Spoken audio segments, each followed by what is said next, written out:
يا ترى التجربة دي بجد ولا هبد؟ وايه السر وراها؟ يلا بينا. طلع الشماعات. يلا هات لي الكتب بقى يا حسين. حلو نحط الصفحة. انت تحط الصفحة؟ وانا احط الصفحة. هو عليه مية الحاجات دي ولا ايه؟ هو عليه مية؟ هنسيب احط الشماعات. اهي بص هدخلها في الحبة دول؟ اهم بس خلاص. كنت راح اتمرن الكتاب صحيح. ايه ده بجد؟ جابت ايه بقى؟ راحت كلت وجت.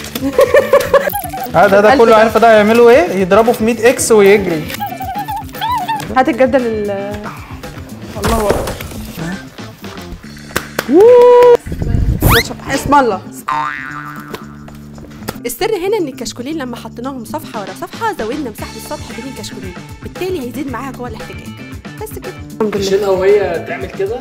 وزي ما انتم شايفين كده التجربه دي بجد